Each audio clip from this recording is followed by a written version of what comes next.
Hi, How are how you? are you? Thanks for joining. Of course, of course. People have been just raving about your book, and are very Wait, excited to could talk I to you. do, let me do it like that. Oh, hi, everyone. That's better. I could see everybody now. Hello. Um, would you rather I don't have to spotlight you here. I can put you back in the gallery, but no, now I can't even see you. No, I'm here. I'm good. Whatever Okay. you do is good. Okay. Okay, well, I'm sure we have lots of questions from people in the book club. So if anybody wants to kick us off, we talked about, the controversy, but that was really only fodder for talking about women's relationships in general and why people Mhm. exclude each other after all, and how your book kind of touches on a lot of those themes of, acceptance and loyalty. And I was confessing that I often try to figure out the stories of basically any group of people I see out and about, like figuring out like who they were and wondering if I was all alone in that. Turns out no, so that's good. Wait, Um, what do you mean? What do you mean? like if you're on vacation and there's like another family, right? I don't know. Do you ever wonder like, well, who's that their babysitter? Is that their sister? Oh, Like, of do they course. get I'm the along? worst. Like, what, Yeah. did they just have a big fight? What's up with the son and the purple hair? I don't know. I bet that was a Yeah. fight. I don't know, all that stuff. Yes, I do that often. And I Um, eavesdrop too. Bad. okay. So, who would like to kick it off with some questions? Anybody have a question for Jane? Otherwise, I'll just chat with her the whole time, which is also fine. Oh, Don't be shy. Suzanne. Anybody? Suzanne. Hi. Yes. Hi. Thanks for being here. So you had so many characters that we got deep into each of their stories in this book. Mhm. And I was really impressed that they all kind of came back around and I got to know them all well enough. And they all felt important. So how did you do that? And good job for doing that, I guess. Thank you. I don't know if you've ever read I have it here actually. My first book is 9 Women, One Dress. And in this book, there are 17 different narrators. So Eliza Starts a Rumor was completely easy for me to, keep the 4 of them, well, 5 really, Jackie, keep track on everybody. And I basically do like a bit of backstory that maybe you wouldn't even know about. Like I take each character and I know much more about them than you do at this point. I just fill out like an index card and all about them and figure it out. But I don't know. I feel like you kind of think of them as 4 or 5 different people, just like you could have, 5 friends from high school or something like that. And then you just keep track of them. They become real. So it's like the same way the way your friends are is the same way I would know which character would say what or do what and all of that. What a good answer. Awesome. All right, who's next? And follow up, where do you get your names for your friends? Are you outing anyone? I do. I try and put some of my friends' names in, but not for the main characters because that would totally confuse me. I would think of them instead of the character. So, but sometimes I put my friends in, which is really fun. I just gave someone a wedding gift aside from the check. That was their names in my next book, actually in the Brooklyn Botanical Gardens where they got married. So it was really cute. They said like both first and last name. And it was really funny. They're both lawyers. And I said to them, I'm turning it in this week. Is it okay? Whatever. And they actually asked me to take off their last names because of their legal jobs. It was funny. So I rewrote it a little bit, but I left their first names. But yeah, sometimes I put people in and I ask them, and it's fun. It's also very annoying. Like it sometimes gets very difficult to pick out the name, and you start to think, like for Eliza Starts a Rumor, her name was Melissa, and they changed the title to Eliza Starts a Rumor from the Hudson Valley Ladies Bulletin Board. So when that happened, I thought Melissa was like a little bit boring of a title, Melissa Starts a Rumor. So I went like with one of my friends sat and we just picked out names like you'd pick out a baby name. And we went through every name on and on. And then we picked Eliza, and I love Eliza, but people complained so much that they all have names that begin with vowels and that they couldn't keep track of them. So like all of a sudden on my like Amazon reviews, I just keep hearing, people can't keep track of them. And I'm like, oh, her name was Melissa before, I'm sorry. So it is hard. Imagine if you said it in Russia. That would be really. If I what? If you said it in Russia with a lot of Russian names, that would be more confusing Yes, than vowels. You could tell them that. You could go on Amazon and respond to all the negative naysayers about the names. We have some questions in the chat as well. Carol is asking, which writers have influenced your writing? Do you guys mind? I have to open the door. My air conditioning stopped and I'm 1 second. Sorry. You don't need to see me melting. I'm back. Which writers influenced me? Which writers have influenced your writing? Okay. Well, it's going to sound kind of bizarre, but I really feel like John Irving has influenced my writing. And I think, he has like the quirkiest of characters. And I don't know. I read his books and I just think like, obviously I don't write like John Irving, but I just wish that I could create characters like him. So I think he's a pretty big influence on my writing. And then I think a lot of like the authors in my age group and reading, everyone that you could imagine that's in my, like Jane Green and Emily Henry and Ellen Hildebrand, like all those people, they influence my writing too, because it's kind of the space that I'm in as opposed to someone like John Irving. So I get influenced a lot by all different things, but I'm mostly influenced by like the people in the city, I think, like the people on the subway and just the people that surround me. Even I'm in Fire Island right now. I'm very, like my next book, not the one that's coming out next summer, the one after that is based on Fire Island. And that is just filled with characters that are around me all the time. Wait, tell us more about your next 2 books.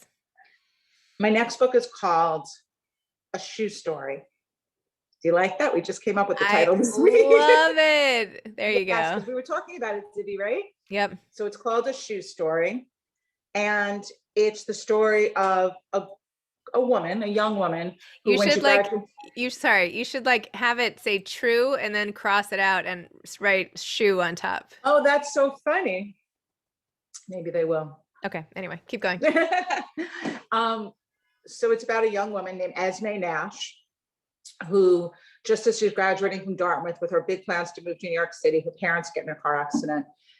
She ends up having to care for her father for 7 years. That's the first chapter, so I'm not giving too much away. But 7 years later, she moves to New York City for 1 month and lives in a shoe-obsessed woman's house, dog sitting for her. And she just thinks about the old life she was supposed to have and meets new people. And she also meets this man at the playground who has an amazing love story. He's 90. So it's kind of like the Beach Read meets the Notebook. So it's like his story, he tells her his story and to learn from for her own decisions. And I guess that wasn't a great elevator pitch, but basically that's what it is. And it's fun and touching and sad. And I really like it. I'm really proud of how it turned out. Yay. So exciting. Yeah. And I love this girl, Esme Nash. She's great. I think you'll all really like her. Esme is another great name. What about, okay, so then give us a preview of the Fire Island book more.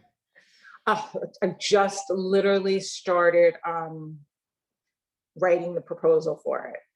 It's too much. It's so much for me to even explain to you, but it's quirky. I already wrote it as a screenplay. So it's not going to be that hard to write because I'm kind of just going backwards. And yeah, I was a screenwriter before I was a novelist. So the Fire Island story is something that I've been working on for years and years, but now I'm going to write it as a novel. Love it. Actually, somebody in the chat had asked about it being, Alicia said it would make a great film, but I think she might have been referring to 9 Women, 1 Dress, but what do you think about 9 Women, 1 Dress was optioned by Hallmark 3 times. And I think I'm getting it back the end of June. So I've been toying with making it, because I was a screenwriter before. So I've been toying with writing like a pilot episode I don't know if any of you have read it, but I've been toying with making it like 9 separate episodes and kind of having the whole story of each person encompassed in each episode as opposed to running it from start to finish. I love that. Yeah, so we'll see. I mean, I think it would be fun because it's literally one single dress and 9 women. So That's perfect. Yeah. Limited series. You were just waiting for the limited series to take off as a format. I know. You know what? I thought of this way long ago when you ever watched The Slap? It was like the first limited series. Mm-mm. It was pretty good. And as soon as that came out, I'm like, this is definitely this book, but Hallmark already bought it. And then they just kept on re-upping it, but they couldn't figure out how to write the script. So now I'll get it back. It's fine. And what about Eliza? Not a peep. No one has offered a peep about Eliza. I don't know. I thought it would have been taken up, but nothing. I think it would be a really cute television show. Someone loved The Slap. The Slap was kind of cool. The whole premise was about a man who slapped someone else's kid in the first episode at a like a barbecue in Brooklyn in the backyard. Yeah, there were great actors in it. It was great. I liked it. Oh, someone else just said great. Megan, great actors. All right. Any other questions? We were actually. Oh, okay. Go ahead. Go ahead, Francine. Oh, I was just going to ask you, Jane, what do you like to read? What are you reading now? I just finished People We Meet on Vacation, which is a very fun like rom-com. And I'm gonna get home. I'm gonna pick up The Guncle and The Plot. Oh, I heard a lot about The Guncle. That's supposed to be really good. I know. And have you read The Editor or Lily and the Octopus? No. Stephen Rowley is fantastic. The Editor was about a man writing a book, or something. With The Editor was Jackie Kennedy. Like Jackie Kennedy was his editor and he was writing a book. And The Guncle, I heard, is very touching and funny and great. And I just really like Stephen Rowley. He's a great guy. He's always supportive. And I sent him Eliza. He wrote a quote, you know, it's a big deal to get blurbs for your book. I don't know if you think it's a whole process. So I sent him cold, like on Instagram. I said how much I loved his books and would he mind reading my book and deciding if he wanted to give a blurb? And he did, and it was just so nice. And I could tell he really liked the book because he said, I'm not sure, I'll check it out. You know, he wasn't like just saying yes because I was his friend because I didn't even know him. So he wrote a really nice blurb for me. And I'm a fan. He's great. I'll put my And the episode. plot's supposed to be good. I'll put my episode with Stephen Rowley in the chat here. Oh, really? But actually, I'm supposed to be doing an Instagram live with him about The Guncle next Friday night, if anybody wants to watch. Oh, I will. We're doing Thank like drinks or something fun or whatever. Anyway, You're doing That's like a happy fun. hour. yeah, like a happy hour with him. Although if you guys are interested, I could invite him. We have one book club left for the end of the summer. If anybody has suggestions, but that might be fun to. I would totally come to that one. Okay. Maybe, Me too. Yeah. All right. Well, you come to. Was that Francine? You come to everyone. You're not a fair. Well, I know, because I like all these different books that you recommend. I'm like a couple of other people have already said this. I wouldn't read a lot of this stuff that I've been reading. And I read Jane's book and now I want to go back and read her other book and I'll read everything else that comes out. So I love, meeting new authors and then meeting all these people on Zoom. You It's should really start a actually- podcast. See how many books you'll read then when you didn't think you would read. I know I can't even get through all your podcasts. Oh my gosh. It's a great concept though, because you get to, I mean, how fun. You like, first of all, if you don't want to read the book in a regular book club, there's so much pressure because you're sitting in like around the room and you didn't read the book and you didn't finish and you're like, oh my God, this, you could just kind of smile and pretend you did, or you could just not come. So it's really great. I love it. Can I ask a question about your writing process? Sure. Because I Googled you before I came on and saw that there were other books, which I've now ordered. I think 9 Dresses will be here tomorrow. Yeah. What I wanted to ask about, because you're pitching another book, you have a book coming out. What's your process like? Like, is it, you've been a writer a long time, do you get up in the morning and write? Do you binge write? You go to Fire Island and no one's around and you binge write for 10 days, like, Zibby writes like 10,000 words in a weekend. Like, I'm just curious, because I think sometimes when we have authors on here, writing books is part of what they're doing. For other people, it's what they're doing full time. And I'm just curious because you're prolific, and it sounds like you're also reading while you're writing, which is something that I've heard writers say they can't do. So I'm just very curious about what the process is like for you. Well, okay. So in Fire Island, I would love to be sitting here peacefully writing all the time, but it's turned out I have 3 kids. Those 3 kids all have giant dogs. They all adopted dogs during COVID, huge dogs. So it's it's impossible for me to really write out here anymore when they're here. When they're not here, I could just sit on my porch and write and write and write. I never have, my process is really, I wake up, the earlier, the better. I hate waking up early, but the earlier, the better for my head to be really clear. And I could write for like 3-4 hours straight in the morning. And then I'll probably, throw in a laundry or clean the house a little bit, whatever. Maybe I'll go walk the dog, just take a break. And then in the afternoon, I usually edit a little. I'll go back.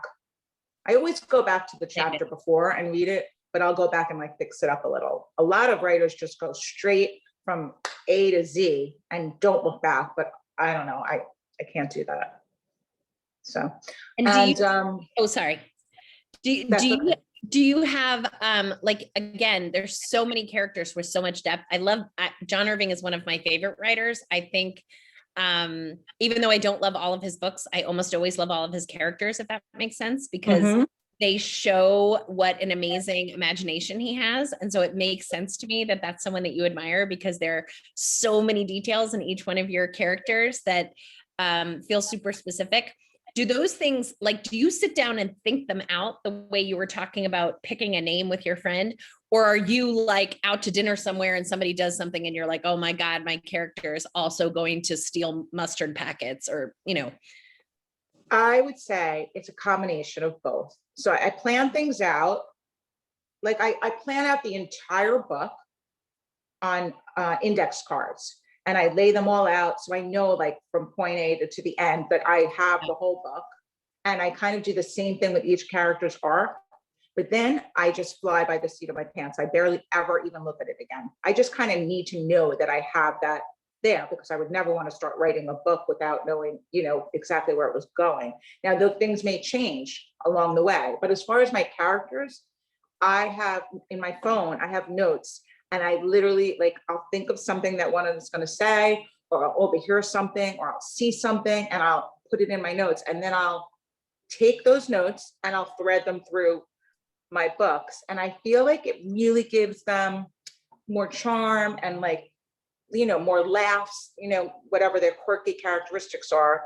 It's kind of fun. And it's like, sometimes after I've already turned in the book, or maybe it's even published, cracks me up, because I'm like, oh, this person would have loved to say that or do this, and it's too late because they're now in the world. That's great. Thank you. Thank you. You're welcome. The notes on your phone, if you're a writer, is like so important. I could write whole chapters on the subway in the notes when it comes to me. So Laura is asking, she says, I like to hear about authors as people behind their books. After all, we are all human. Tell us about what else you like to do. Favorite foods or weakness food, favorite TV show, favorite store, things to do. Okay, what do I like to do? I recently started exercising during COVID. I'm not going to say that I like it, but I've been doing it. I've been doing Pilates and Orange Theory. So I'm pretty proud of myself about that. I love to read. I love to hang out with my kids. I love to dance. We dance around every night when the kids are here. I love to walk on the beach. What else? I love to drink wine and eat. We just moved to the seaport in the city, and we've been trying every single restaurant there, which has been so fun, because it's like a whole new neighborhood and it's filled with restaurants. And obviously post-COVID, it's been a real thrill to be able to go out. What else did you want to know? What TV shows? My favorite TV show during COVID was called The Restaurant. Swedish. Did anyone see it? Mm-mm. Yeah. Oh, if you haven't seen it, watch it. It's so good. There's like 4 seasons or something, right, Lisa? It was so delightful. I loved it. That's what I tend to like rewatch stuff They too. said favorite store or food weakness. Ice cream. And the ice cream store. Love it. Janet, and by the way, thank you, Laura. That was a really fun question. I might have to do that. I'm actually starting a little quiz for, I don't know, for the Moms Don't Have Time to Write magazine, where we ask authors like questions, like all fun questions like that. Like how I many love times a that. day do you check your Amazon ranking and things like that. So Jane, maybe Don't I'll ask have me you that. maybe I'll have you kick it off. I'll Terrible. send it to you first. Please Um do. Janet I'm Bolin. so bad to check the Amazon ranking. Oh my God. Bad habit. Not Tuesdays. You can't check it on Tuesdays. Did you know that? Because that's when new books come out. So funny. Yeah. Why did you choose to set the book in Hudson Valley? She lives in Hudson Valley, Janet. Oh, well, first of all, it's, as Janet knows, it's so beautiful, right? But I wanted it to be in a suburb that wasn't a suburb, like the next step away from the city, where it was more like the country than just Scarsdale, or I don't know where everyone's from, but Long Island or something. I wanted it to be a little further away. So mostly so that like Allison would feel like charmed by it. It needed it to be beautiful and charming. And Hudson Valley is beautiful and charming. I have a friend who has a house in, I want to say Highland, New York. Yeah. And we've stayed there a few times, and the house is all glass and looks out on the Hudson River. It's actually in my Instagram stories, in my highlights on Instagram. I have a tour of the house, and that's actually Olivia's house. So it kind of just like came to me that way, because I picture Olivia in this house. It was kind of like when she came to the Hudson Valley and the house convinced her to move. So for both Olivia and Allison, I thought it was important for it to be really special. Jane, I went on that a while back and debated if I should rent it as an Airbnb, because it is available. I know, it's amazing. But I couldn't justify, like, it was really expensive. So I would have had to get like a huge group together to like make it like for some reason, which I couldn't figure out. But maybe The house another is retreat or something. unbelievable. Yeah, we could do that. A writer's retreat. Yeah. It's gorgeous. All right. That's It's a good really idea. nice. Yeah. And maybe we'll get a discount. Oh, I great. know the guy. Great. You know the guy. Yeah. Perfect. Right. Writer's retreat. I love it. Yeah. Done. Now I can go for half the price. Kidding. Kidding. Can I ask a question about the cover? Because I have this like, we felt as a group, well, I shouldn't speak for everybody, but it seemed like the cover was a little bit misleading as to the like sophistication and humor and depth of the characters inside. And I feel like Which cover? well, a little bit for Eliza. Not No, that no, it no. wasn't I mean, which paperback or the green and pink. I guess it was hardcover. the one with the leaves? The one with the leaves. Really? I don't know. It seemed like it might have been more of a romance. Someone thought, wait, somebody Did you said something see about the something paperback blooming through cover? the leaves or something. It was something funny somebody said. You should have seen the last cover before that.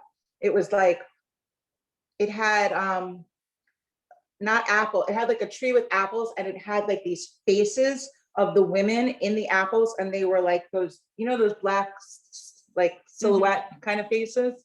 And it was bizarro. I mean, the cover is very hard. It's very hard to do. And then you get to a certain point, like I thought the cover was beautiful. I think that the paperback cover is a little off, because I don't think Eliza would look like that. But you just get to a point where you've already asked for so many kind of changes and stuff. So you kind of just, and I'm not an artist, so you kind of just go with what they say eventually, I think. But with 9 Women, One Dress, they did the paperback cover. I wish I could show you it. The one we picked Here, is I'll gorgeous. I'll show it if you want. Here. I'm Yeah, gonna so share my they did the first cover for that. It looked like a romance novel. It was like a photograph of a couple, and it was so horrible that I had to say, like, I know you all worked on this, but I just can't. And then This is the one that's for- Eliza. This is for Eliza. Yeah. The paperback, in case everyone hasn't seen it, and then 9 Women, One Dress. Yeah, Zibby, it was me. No, that's This is go Shelley. to the go to paperback. Oh no, It's not on here. sold out. It's not. I don't see it. It just says hardcover. It happens That? sometimes. Oh, that's not it. No, that's the large size one. I mean, that book was, so this book, Nine Women Was Dressed, was translated into 10 different This one? languages. There it is. And that was the Polish cover. So I went to Poland and did a little book talk there. And when I saw the cover, and in Poland, it had a fuzzy velvet on the dress. So I said to them, have you seen the Polish cover? Like, I just really want to, anyway, they bought the Polish cover and they Oh. used it. So it was really great. And I was glad that I stood up for myself because the book did great in paperback. So it's kind of like a weird balance between like picking what you want to, you know, make a big deal about. But I liked the cover. I liked it. No, we liked it. It just, Yeah. it was a great cover. It just, I don't, it was no, this isn't sounding like a nice thing to say. No, I It don't was, care. it was, hey, Zibby, it was Yeah. me. This is Shelley. I'm sorry, my video's not working. I think what I had said was, when I originally had seen the book, I hadn't picked it up because I thought it was a romance book just by looking at it with the pinks and kind of the leaves blowing. And so I was, when Zibby picked it, I went back and picked it up. And once I had heard your interview with the controversy, I was like, you know, women for women, and I'm going to buy the book. And so I went and bought the book and thought, wow, I would not have thought that this would be this book from this cover, because it was about, you know, an online group, and the cover was around a neighborhood. So it was a beautiful cover. I was just saying that when I first looked at it, I assumed it was a romance. And then when Zibby picked it up, I was surprised. I was like, oh, I'm so glad I got this book. The cover's beautiful, but I never would have thought it was this, you know? Mm-hmm. Meanwhile, I have a question for everybody. Do you read straight? I've been reading some straight romance books, like People We Meet on Vacation. And I'm just wondering if that's like, my books are more of a combination, like there's always romance in them, but they're not like straight out. But it seems to me like people love straight out romance books more than any other book. No? Zibby, you must know the answer to this. I don't know. I don't know what like category sales are. I think they're getting a lot of attention right now. I feel like people really push books like that for the summertime. So I feel like they're very much in the spotlight right now. But I think there's a whole group of people that would never read a rom-com. Right. Right. That like, that's just not, you know, I mean, there's this whole spectrum from like, you know, Fabio to, I don't know, the Paris Review or something. Right. Right. And so everybody sort of falls somewhere in the spectrum. And I feel like your books fall further to the left than perhaps a traditional rom-com. But yeah. I don't know if anyone has seen if anyone has Hulu and has seen the documentary on Naughty Books, but it is a documentary about the kind of romance moving into erotica, you know, walking the line of, I don't know, porn. And it interviewed all of these kind of romance, erotica authors. And there was a chart in there that said romance sells 4 times what any other genre sells. And I thought that was an interesting chart, but it's an interesting documentary. Some of them are about self-published authors and how they kept, you know, trying to hit the market. But it opened up a whole, like, you know, I was like, wow, I had no idea some of that even existed. So I do think that romance is a big genre. Right. But sometimes I feel like I'll keep waiting for something to happen and nothing really happens. And it drives me like, I'm like, this is like driving me crazy. Like I read a whole bunch of romance books because I feel like maybe I'm not that good at like she touched his shoulder and, you know, that whole sexual thing. So I read up and I'm always like, is something going to happen here? And it doesn't really happen. I agree. I can't watch people just kiss and break up, and it doesn't, that's not my genre. Someone has to die almost. It's a deadly romance. It's so funny. My next book is pretty romantic, but someone dies in the first chapter. Jane, thank you so much. Thank you for coming. Thanks for all of you asking great questions and for our discussion. Thank you so much, everyone. Before. And thank you. Have a great couple of weeks. Thank you. Thanks, everybody. Thank you, Jane. This is great. It's great. I hope I'll be back again. Thank you. Thank you, Have a Zibby. good summer. Thank you. Bye-bye. Bye. Bye.